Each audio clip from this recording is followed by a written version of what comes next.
Yumruğu yok. Oh! Gitti. Tamam ya geldi. Hazır diye. Hazır diye. Biraz hazır verin.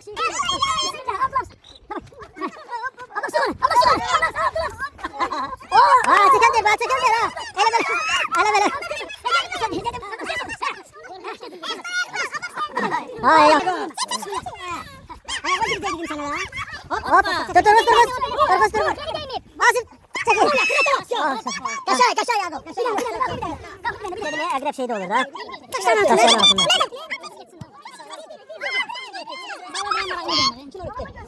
Yıkmasın biraz. Gel.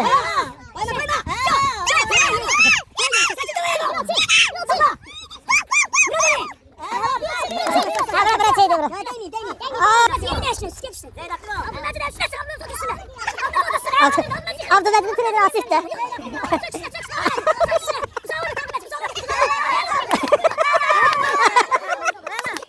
Yaxşı, ayağımda bırak. Mənim hazırla şərəfdən bazı dur buradasa. Çıxmayın, qırağa çıxmayın. Çomçumda dur qızağa. Ay, sağ durun. Yalan yenəsə yoxsa çıxar Yakup. Mənim hazırla şagəri səhər qızağa. Hala, qəşəng. Hoppa. Hala, getmədi. Bir dənə. Hala. Hop. Gedir. Aha, yaxşı. Yaxşı, axıra kimi. Sən axıra kimi. Nəsə yoxdur. Necə oldu biraz verin ha. Abdülhamid biraz ara dur. Abdülhamid biraz ara dur.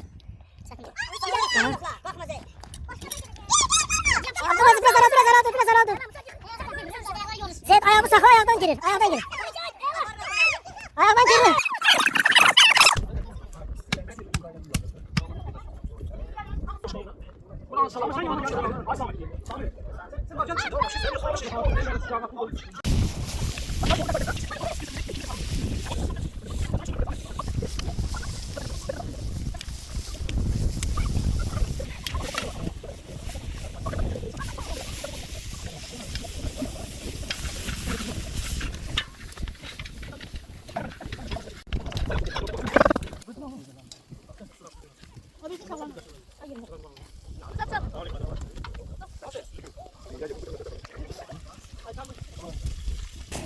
Bu Ferhat, bir hədis xatırladım. Bismillah, velhamdülillah, və salatu və selamu ala Rasulillah, əmmə ba'd.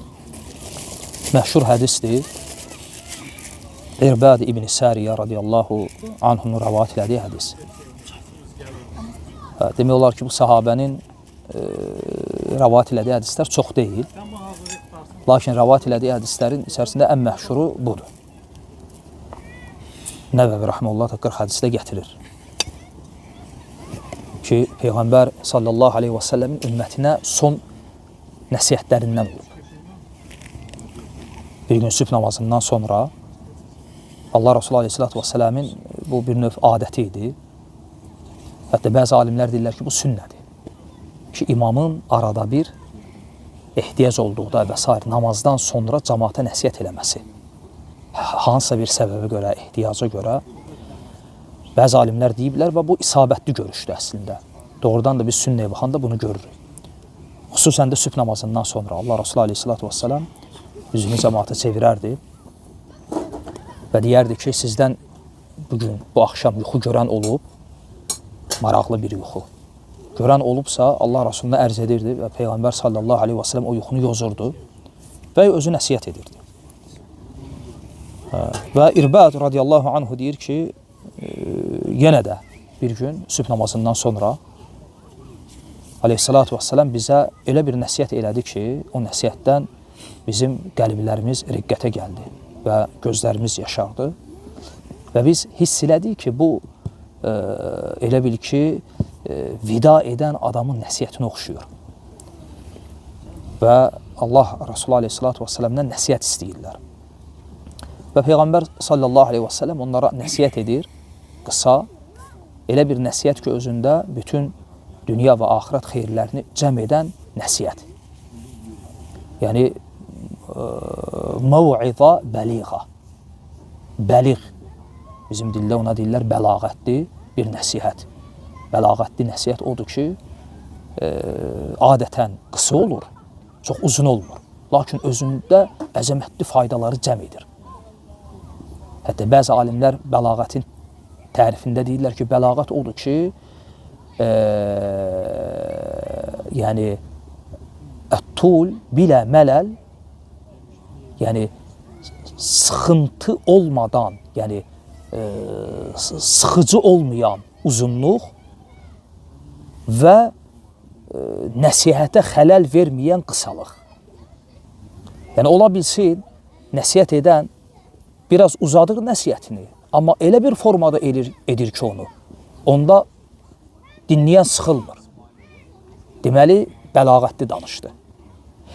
Və ya ola bilsin, nəsihəti qısa elədi, lakin o qısa nəsihətin içərisinə elə şeylər sıxışdırdı ki, yenə də deyilir ki, bu nədir? Bəlağətli nəsihətdir. Və Peyğəmbər aleyhissalatü vesselam orada 4 dənə şey nəsihət edir. Birinci deyir ki, sizə Allahdan qorxmağı, təqvalı olmağı nəsihət edirəm. Və sonra üzərimizə yəni bir həbəşi kölə gəlsə belə, ona eşidib itayət etməyi tövsiyə edirəm. Və sonra bidətlərdən çəkinməyi tövsiyə edir. Və sonra bir də sünnətə və raşid xəlifələrin sünnətinə tabi olmağı. Müxtəsər olaraq, yəni hədisin mühtəvası budur. İndi orada sual nədir?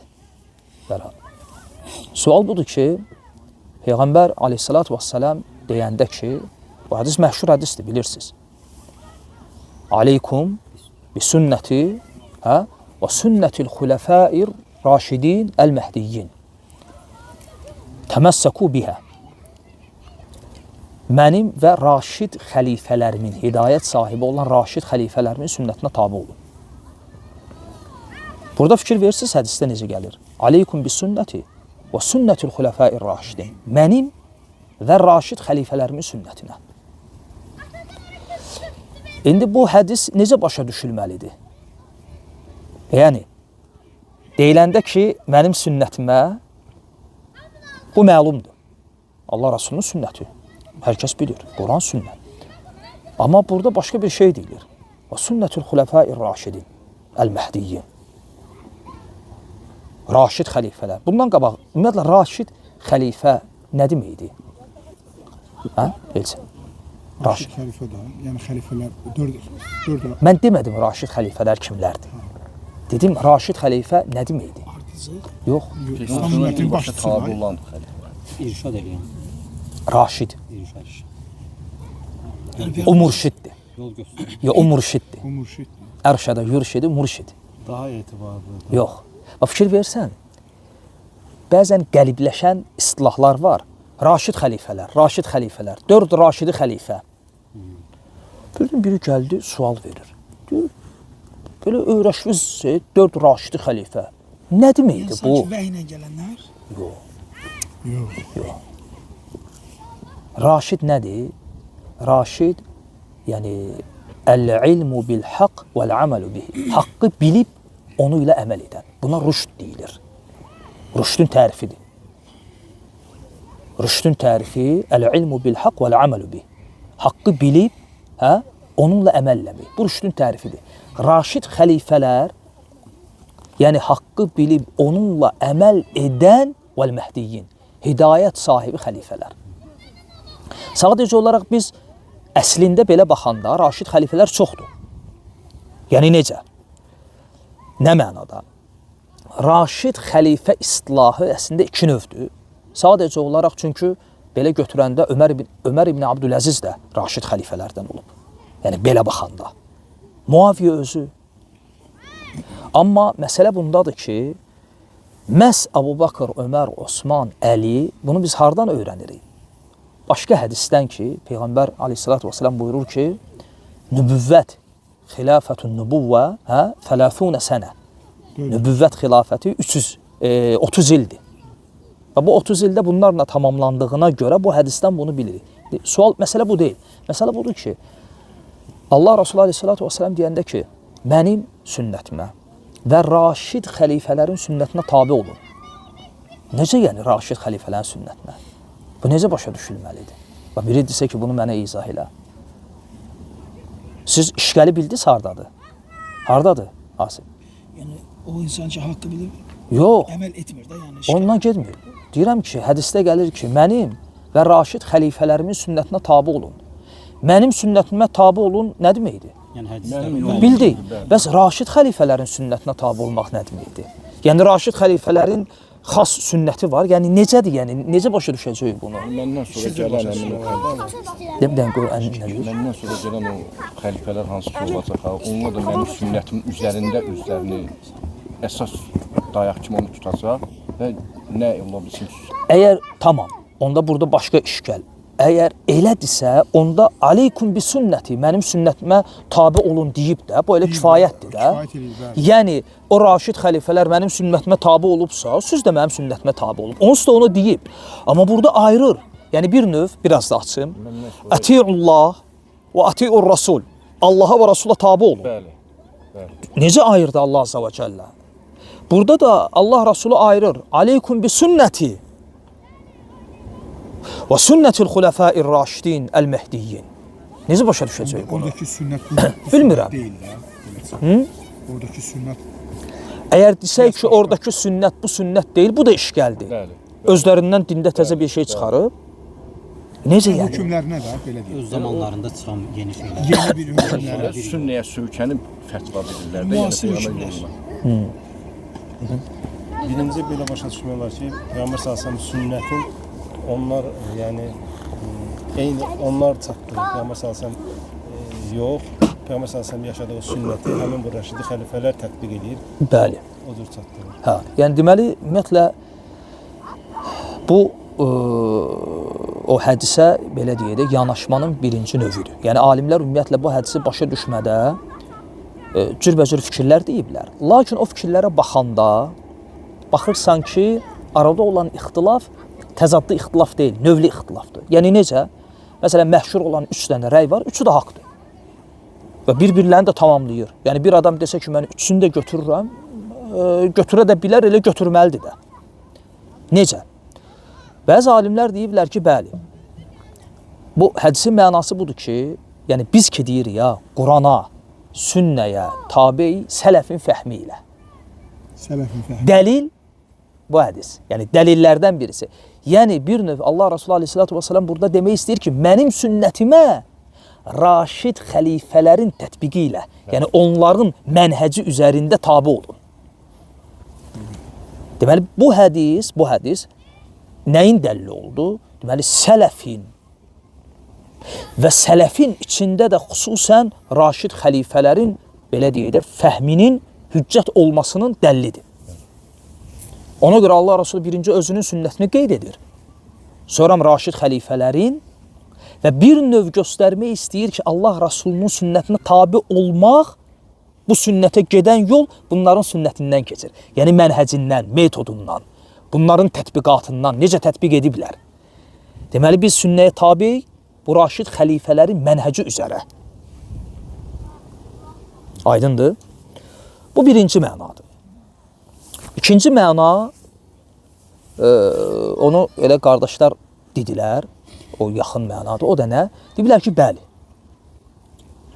Burada elə Raşid xəlifələrin özlərinin xas sünnətidir. Yəni öz xilafətlərində, onların istər siyasi baxımından, dövlət idarəçiliyi baxımından və ya lap ibadətlərlə əlaqəli tətbiqatları var idi də. Allah Resulü Aleyhisselatü Vesselam demək istəyir ki, bu xəlifələr haqq üzərində olan xəlifələrdir və bunların sünnətinə, bunların tətbiqatına, bunların hökmlərinə, bunların fətvalarına, necə deyirsən dinə, Allah Resulü Aleyhisselatü Vesselam tabi olmağa əmr edir. Məsələn, Osman radiyallahu anhunun cümə günü üçün ikinci azanı təyin etməsi. Alimlər dəlil gətirəndə məgər bu hədisi dəlil gətirmirlər. Bu kimin tətbiqatıdır? Sahabənin, Raşid xəlifənin. Amma fikir ver, elə bir tətbiqatdır ki, sünnəyə dayanır ya yox. Yoxsa Osman özündən bidət çıxarıb? Yox. Sünnəyə dayanır. O da dayandığı yön nədir? Yəni Osmanın əməli nədir? Ehtiyac olduqda bir namaz üçün ikinci azanın təyini. Allah Resulü Aleyhisselatü Vesselam'ın zamanında sübh namazı üçün ehtiyac olduğuna görə deməli fikir versən Osmanın bu tətbiqatının, yəni cümə üçün tətbiq elədiyi bu hökmün hətta sünnədən əsli var? Var. Aydındır və bu cür. Bəzi alimlər də belə deyiblər. Deməli birinci ilə ikinci arasında fərq aydın oldu. Birinci budur ki, yəni məqsəd sünnəyə tabiçilikdir. Lakin Raşid xəlifələrin mənhəci üzərində. İkinci, bəli, məqsəd həm sünnəyə, həm də Raşid xəlifələrin sünnətinə, yəni onların tətbiqatı, onlar şəriət hökmlərini necə tətbiq ediblər, dövləti necə idarə eləyiblər və s. Çünki doğrudan da İslam tarixinə bax, Raşid xəlifələrin tətbiqindən o yanası İslam tarixində hələn baş verməyib. Bəzilərində olub, məsələn Ömər ibn Abdüləziz, ona görə bəzi alimlər deyiblər ki, 5-ci Raşid xəlifədir. Yəni girir bu hədisin hökmünə. Məsələn İmam Əhməd belə deyirdi ki, Ömər ibn Abdüləziz bu hədisin hökmünə girir. Niyə? Deyirdi 5-ci Raşid xəlifədir. Aydındır. Və üçüncü yanaşma nədir? Üçüncü yanaşma da var. Bu da elə bil ki, maraqlıdır. Və fikir verirsiniz, birinci və ikinci yanaşma bir-birlərinə ziddir, yoxsa bir-birlərini tamamlayır? Əksinə tamamlayır, gücləndirir. Bəli. İndi üçüncü tətbiqat hansıdır? Bəzi alimlər bunu belə deyiblər. Nə deyiblər? Deyiblər, bunu da xüsusən hansı məsələdə müzakirə ediblər? İcma mövzusunu müzakirə edəndə. Bu çox maraqlı mövzudur. Usul kitablarında, şəriət kitablarında ayrıca bir bölüm var. İcma. Yəni ki, ümmətin icması hüccətdir ya yox? Hüccətdir, çünki ümmət zəlalət üzərində ittifaq etməz.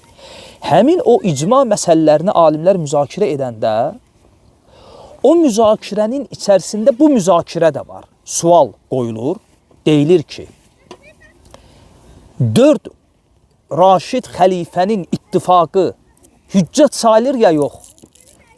Və sualı belə qoyaq. 4 Raşid xəlifənin ittifaqı icma hökmündədir ya yox? Bəzi alimlər deyiblər, bəli. Dəlil bu hədis. Fikir verdiniz? Hədisdə necə istinbat ediblər? Bu artıq üçüncüdür. Üçüncü yanaşmadır. Onlar deyiblər ki, ümmətin icmasından əlavə 4 Raşid xəlifənin Əbu Bakır, Ömər, Osman, Əli bunların bir məsələdə ittifaqı Qur'an və sünnə kimi şəriətdə hüccətdir. Ya şeyx, dəlilin nədir? Aleykum bi sünnəti və sünnətil xulafəir raşidinəl məhdiyyin. Bu da üçüncü yanaşmadır. Aydındır və belə baxırsan ki, yəni bir-birlərini qüvvətləndirən yanaşmalardır. Çünki doğrudan da 4 Raşid xəlifənin ittifaq elədiyi məsələlərə baxsaq, baxırsan ki, məsələn, misal üçün Ömər ibn Xattab radiyallahu anhunun xilafətində ki, cəmaatı tezdən təravih namazında imamın arxasına topladığı Ömər. Sonra bu sünnəti Osman saxlatdı. Sonra Əli davam elətdirdi. Raşid xəlifələr ittifaq elədilər bunda. İttifaq elədilər. Eləmi? Fikir verin. Ümmət müxalif oldu ya yox? Müxalif olmadı. Ona görə yəni o alimlər nə deyiblər? Deyiblər ki, demək olar Raşid xəlifələrin ittifaqı ümmətin icmasına bərabərdir. Çünki praktikada belə bir misal yoxdur ki, Raşid xəlifələr bir şeydə ittifaq eləsin və ümmət ona müxalif olsun. Hətta bəzi alimlər biraz da irəli gedib nə deyiblər? Deyiblər ki, iki şeyxin, Əbu Bakır və Ömərin üzərində ittifaq elədikləri bir məsələyə müxalif olmaqdan Allaha sığınıram. Nəinki təsəvvür Əbu Bakır və Ömər. Qaldı ki, buna əlavə Osman və Əlini də gəlsən, aydındır məsələ. Təravih namazının 20 rükət qılınması var ha. 20 rükət qılınmasına Raşid xəlifələr ittifaqını gətiriblər. Deyiblər, Ömər ibn Xattabın xilafətində ki, Ubey ibn Kəbin arxasında, bir imamın arxasında cəm olundu, 20 rükət qılındı. Osmanın xilafətində də belə oldu və Əlinin xilafətində də belə oldu. Yəni, nəinki təravih namazının cəmaat şəklində qılınması, hətta 20 rükət olaraq qılınmasında Raşid xəlifələr ittifaq ediblər. Aleykum bi sünnəti və sünnətul xulafa'ir raşidinəl mehdiyyin. Onda da bunu gətirirlər. Aydındır və o deyirlər ki, həmin və sonra yenə də maraqlıdır. Bu tətbiqata ümmət müxalif oldu, olmadı? Müxalif olmuyor. Yəni təsəvvür edin, o dövrdən bu dövrəcən istər Kəbə Məscidül Haramda, istər Peyğəmbər məscidində kəsintisiz olaraq belə gəlib. Ta bu günəcən. Və bu gün də belədir. Hə. Və bu müxtəsər olaraq o hədisin elə bil ki izahıdır. Barakallahu fikum. Allah sizə bərəkət versin müəllim. Deməli orada indi kimsə təravihdə 11 rükət qılıbsızsa, o da müxalif demək deyil də müəllim onda. Yenə də həmin şey bir-birini tamamlayır da. Bayaq qeyd elədik ki 11 qılıb çıxmaq. Hədən Və ümumiyyətlə biz 11 təravih namazı təravih namazı siz burada imamın arxasından çıxırsınız. Çıxdıq deyəndə elə 800-lə qutarır burada. Necə 800-lə? Yəni 11 qılınır da onsuz. Bəli, 11 rükət. Və salam da problem nədir? Qeyd edirsiniz ki, 20 rükət yəni qılınır bu Raşid xəlifələrin yolu ilə gedir. Kimsə 11 ilə gedirsə, bu da onlara müxalif deyil də. Yəni bu sünnədir, bu da sünnədir, bu da hər ikisi sünnədir. Bunu demək istəyirəm. Həm də müəllim, Bəli. başqa hədislər də var da. Peyğəmbər sallallahu əleyhi və səlləm ki, məndən sonra iki kişi Əbu Bakr Ömərə tabe olun. Məsələn, Əbu Bakr Ömərə, Osman Əliyə, bu cür hədislər də var da. Bəli. Bu da onu gücləndirir. O bayaqla dediyim o Əbu Bakr və Ömərin ittifaq elədiyi məsələ o idi. Hətta dörd içində yenə var. Məndən sonra yəni Əbu Dediyim Bakr hədislər. Ömərə, Osman Əliyə. Yox, adına yoxdur. Adına yoxdur. Yox. O bu hədisdir. Raşid xəlifələr hədisi. Müəllim, bütün məsələdə 4 Raşidi xəlifəyə qaytarsa, onda Yox, təbii ki. Sünnəti o necə olur o? Yox, bəs bayaqla dedim axı. Sən belə bir dənə mənə misal ver görüm. Belə bir misal ver görüm ki, demirəm 4 Raşid xəlifə. Əbu Bakrla Ömər bir məsələdə ittifaq eləsinlər və sünnəyə müxalif olsunlar. Bir dənə misal ver. Yoxdur. Və salam onda o sual niyə verirsən? Sual əbəsdir. Ona görə dedim ki, şey dedim mən 23, yəni 10 rükətin əfsəlliyini deyirəm ki, yəni Rasulullah sallallahu belə qılıbsa, indi 4 Raşid xəlifə belə qılıb. Aha. Hansını götürməliyik? aha, sual səhvdir də. Bir-birini tamamlayır. Sual səhvdir. Niyə səhvdir? Niyə? Niyə? Əslində sual yaxşı sualdır. Niyə səhvdir? Sual səhv deyil. Daha doğrusu məsələyə yanaşma səhvdir. Necə? Biz ümumiyyətlə sünnəni necə götürürük? Sələfin tətbiqatı ilə götürürük ya yox? Dəlil elə ki, indi gətirdiyim hədis. Aleykum bi sünnəti və sünnətul xulafa'ir raşidinəl mehdiyyin. Düzdürmü? Ona görə alimlər deyirlər ki, Elçin,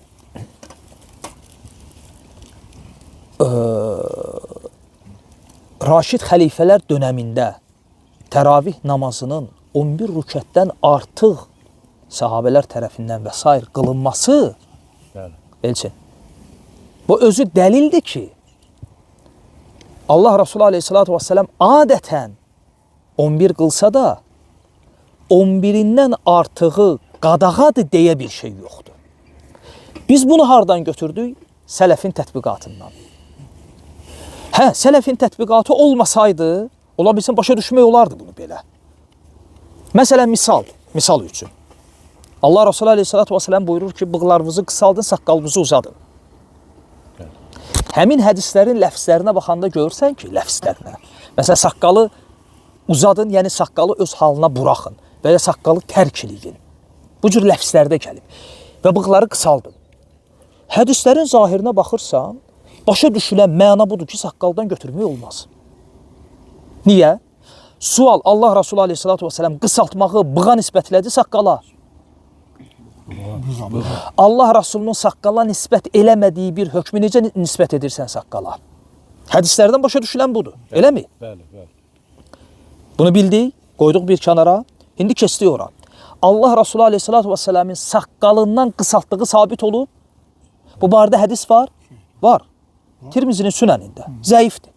Ona görə dedik ki, sabit olmayıb, amma hədis var.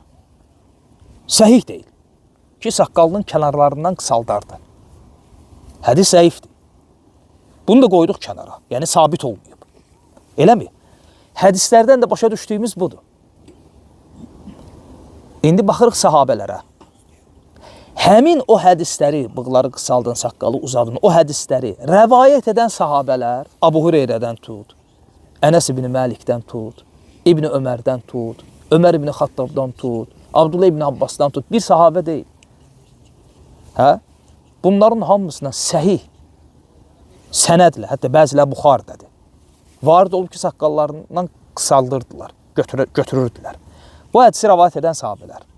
Deməli, bu sahabələr, bayaqları mən dedim ha, hədisin zahirindən belə başa düşürük. Dedim ha, dediniz ha, hə. Sahabələr elə başa düşüblər. Fikir verdi. İndi bizə vacib olan hədisi biz özümüz necə başa düşürük, o cür tətbiq edək, yoxsa sahabələr necə başa düşüblər və necə tətbiq ediblər o cür? Əlbəttə ki. Və Şeyx Alban da onu deyir. Şeyx Alban deyəndə ki, saqqalı bir qabıqladan, bir tutumdan oyuna götürmək, düzdür, Şeyx Alban biraz sərt deyir. Hə? Şeyx Alban da onu deyir. Çünki deyir, biz bunu eləməsək belə, onda biz ki deyirik həmişə, Quran, sünnə, sələfin fəhmi, Quran, sünnə, bu elə şuar olaraq qalacaq. Tətbiqatda olmayandan sonra. Sələfin fəhmi, sələfin fəhmi. Adi bir misal. Adi bir misal. Baxın. Adi namazda ayaqlarınızı birləşdirirsiniz. Bir də hədis gətirə bilərsiniz Allah Rasulundan. Qövlü olaraq ki, namazda ayaqlarınızı birləşdirin. Səhvləri sıxlaşdırır. Əhsən. Gəlib ki, səhvlər nə edin? Sıxlaşdırır. Düz tutun. Sıx tutun. Boş yer buraxmayın. Bu Allah Rasulunun sünnətidir, qövlüdür, əmridir, dediyi sözdür. Bu sözü kimə deyib? Sahabələrə Necə tətbiq ediblər? yetişdiriblər. Çiyin-çiyinə, ayaq, ayağa. Fikir verdin? Belə baxanda hədis yoxdur.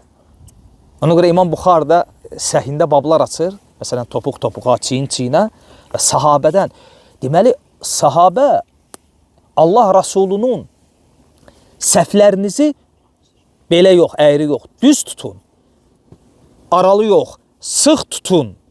Əmrini Allah Rasulunun önündə necə tətbiq elədilər? İndi məsələn, mən çıxıram, tutaq ki, mən olmayım, Əli adında biri. Deyir ki, Allah Rasulü aleyhissalatu vesselam ki, deyib, səhvlərinizi sıx tutun və səhvlərinizi düz tutun. Bunun mənası odur ki, məsələn, çox ara verməyin və ya belə eləyin və ya belə eləyin. Bu nə oldu? Mənim o hədisdən anladığım. Sahabə o hədisdən mənim anladığımı anlayıb, mənim dediyimi tətbiq edib, yox. Və sələfin fəhmi budur. O saqqal misalını, məsələn, hətta hədis elmində belə bir qayda var. Qayda belədir ki, məsələn, sahabə rəvayət elədiyi hədisin zahirinə müxalif əməl edərsə, sahabənin əməli hüccət olur, rəvayəti. Bu ayrıca mövzudur. Bax, məsələn, hədisin zahirinə qalsa, xavariclər barədə varid olan hədislər var, Asim. Xavariclər barədə varid olan hədislər. Bu hədisləri oxuyanda səndə nə fikir yaranır? Xavariclərin hökmü nədir? Kafir. Başqa bir fikir yaranır səndə. Yəni, oxun şikardan çıxdığı, yaydan çıxdığı kimi dindən çıxacaqlar. Hələ adı üstündədir ya, xavaric. Xaraca feilindəndir də. Bu çıxanlar, hardan çıxanlar? Torpaqdan, evdən, daşdan, hardan çıxanlar? Dindən.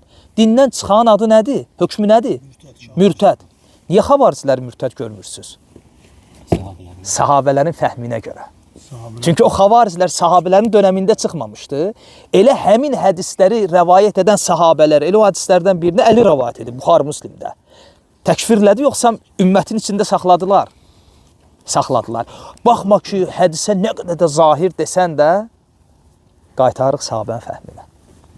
Çünki sahabə çıxartmadı. Amma görənlər də var. Görənlər olsa da xətadır da. Yox idi. Olmuyor. Yox. Sahabə içində olmayıb. Sahabələr ittifaqla xavaricləri müsəlman görüblər. İttifaqla. Aydındır. Görsən, hədisin özünə qalsa, biz təkfirləməliyik. Amma biz baxırıq, sahabələr necə eləyiblər? Çünki sahabələrin dönəmində çıxıblar, sahabələr təkfirləməyiblər. Amma, burada çox dəqiq incəlik var. Bu incəliyə demək olar ki, İbn Teymiyyəyə qədər bu incəliyə fikir verən alimlər barmaqla sayası qədər olub ya olmayıb. Çoxunun ayağının sürüşdüyü yerdir. Şeyxülislam nəyə diqqət edib? Deyir, lakin sahabələrin Əli başda olmaqla, çünki o xilafətində olub da, xavariclərlə savaş, bu savaşa münasibətləri ilə Cəməl Siffeynə münasibətləri eyni olmayıb. Ona görə fikir ver, Cəməl və Siffeyn müharibələrinə görə Əli kədərlənirdi, ağlayırdı, sızdıyırdı, dizinə vururdu, başına vururdu, peşman olub, yəni deyinirdi, niyə belə oldu? Xavariclərlə Nəhravan əhli ilə savaşdığına görə şükür səzdəsi elədi ki, Allah məni müvəffəq elədi. Fikir ver. Axı, bunlar da müsəlmandır, bunlar da. Çünki bu bilirdi ki, baqilərin hökmü başqadır. Cəməl Siffeyndə Talha, Zübeyir, cənnətlə müjdələnən sahabələr, Nəhravan əhlinin hökmü başqa idi. Yəni, Əlidən sabit olub, Nəhravan əhli ilə savaşdığına görə şükür səzdəsi edib. Ki, bunu, yəni, mənə müvəffəq edən Allaha həmd olsun. Və sonra, Elçin, buna diqqətlə, çünki bu başqa yerdə eşitməyəcəksən, ha, inşallah ki. O söz var, ha, hum ixvanuna, və ləkinnəhum bəğav aleynə. Əlinin sözü ki, onlar bizim qardaşlarımızdır, lakin bizə qarşı bağı olublar. Hətta bir çox alimlər deyirlər ki, Əli bunu xavarislər barədə deməyib. Deməyib. Cəməl Siffeyn əhli barədə deyib. Burada dəhşətli fayda var, ha. Yəni, Əli xavarislər barədə deməyib, onlar bizim qardaşlarımızdır.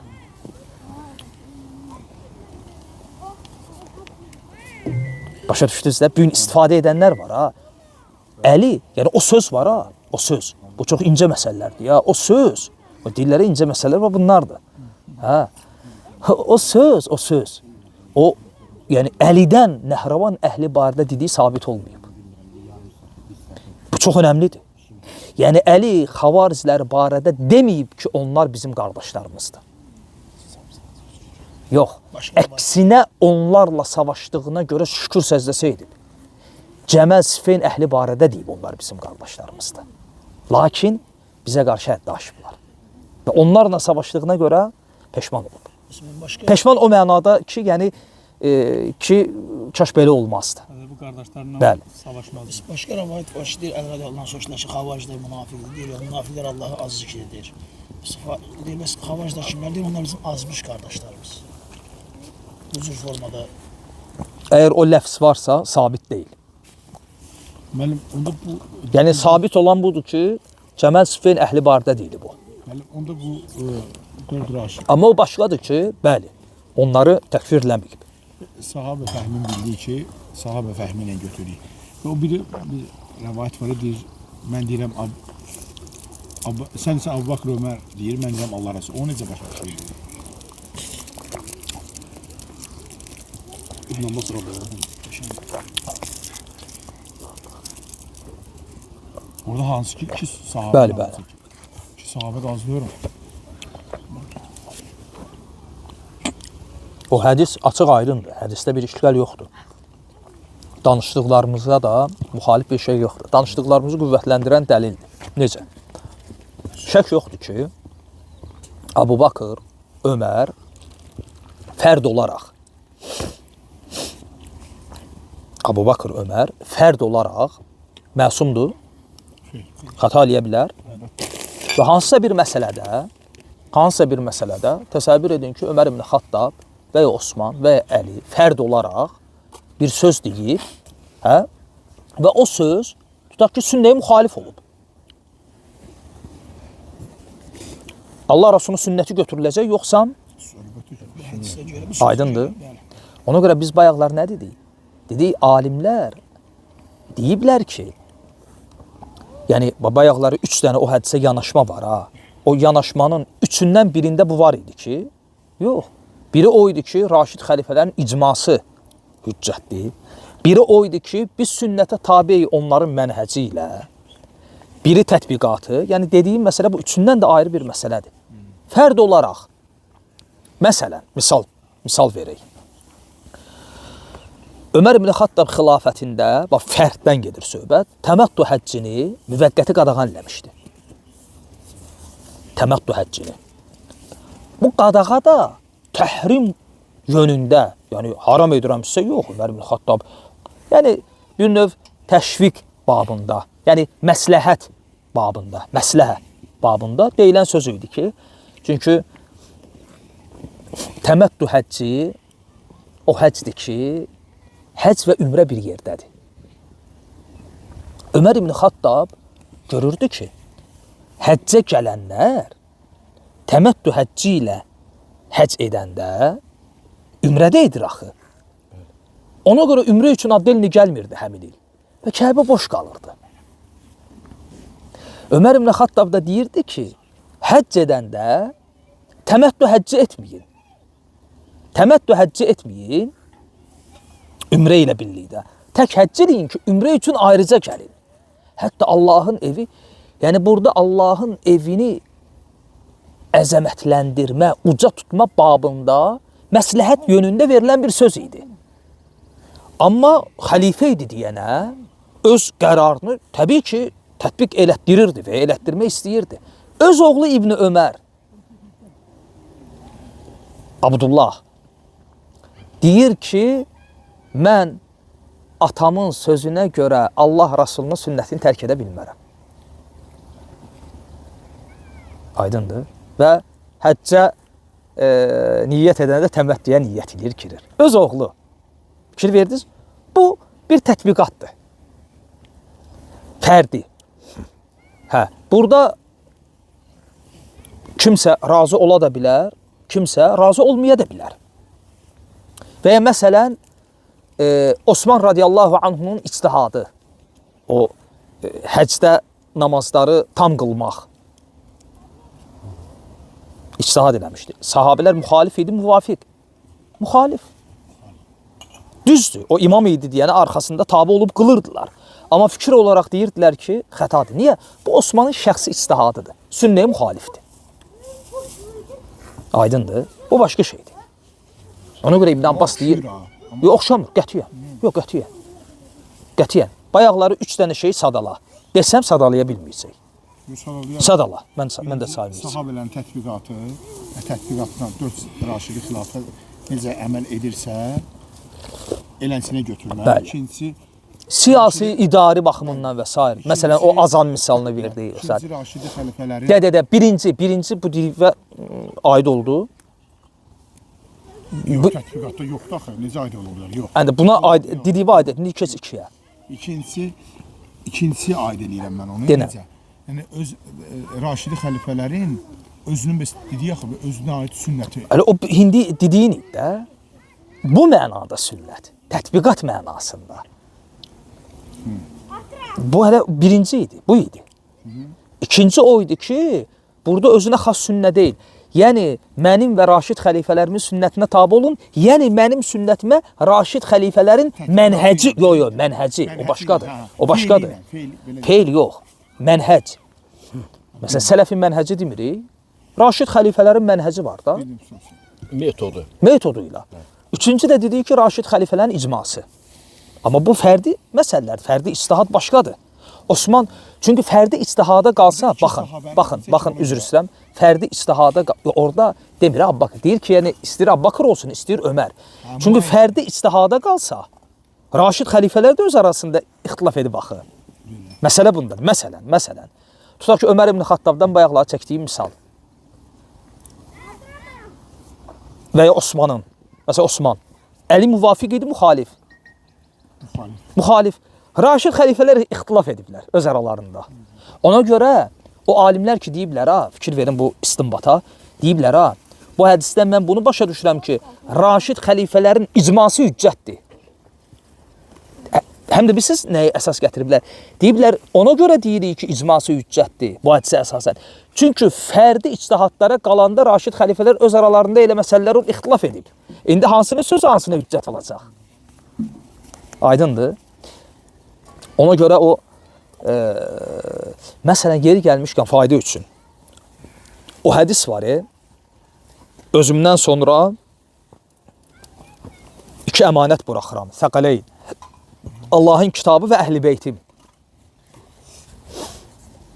Allahın kitabı və əhl-i beytim. Bu ikisindən tutunacağınız, bu ikisinə tabi olacağınız müddətcə yolunuzu azmayacaqsınız. Bu hədis əksər alimlərə görə zəifdir. Tirmizinin sünənində gəlir. Bəzi alimlər səhih görüb. Şeyx Alban da səhih görüb. İndi bu hədisi biz səhih götürsək, onda nə çıxır? Əhl-i beytə tabiçilik vacib oldu ya, yox? Oldu. Əhl-i beytə tabiçilik. Bəzi alimlər bu hədisə əsasən nə deyiblər? Deyiblər ki, əhl-i beytin icması hüccətdir. Fikir verin yanaşmalara.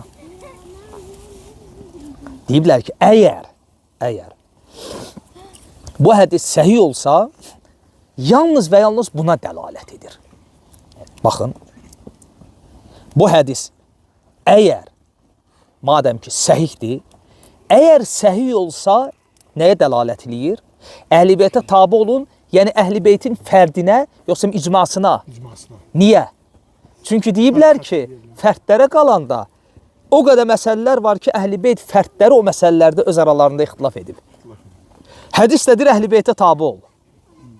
Bir əhl-i beyt deyib ki, məsələn, bu ağdır, o birisi deyib qara. Hədis də deyir, əhl-i beytə tabi ol. Hansına tabi oldum?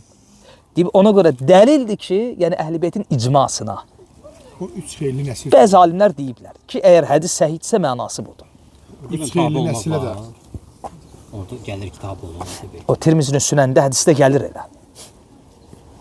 Yəni, o hədis səhihdirsə mənası budur. Və o mənadır ki, bizi dəstəkləyir də. Niyə? Çünki əhl-i beyt icma edib ki, sahabəni sevməlisən. Əhl-i beyt icma edib ki, sahabəni dost tutmalısan. Yəni, əhl-i beytin icmasına biz muvafiqik. Bu hədisə əməl edən bizik. Və bu elə belə pafoslu sözlər deyil, ha. Başa düşün.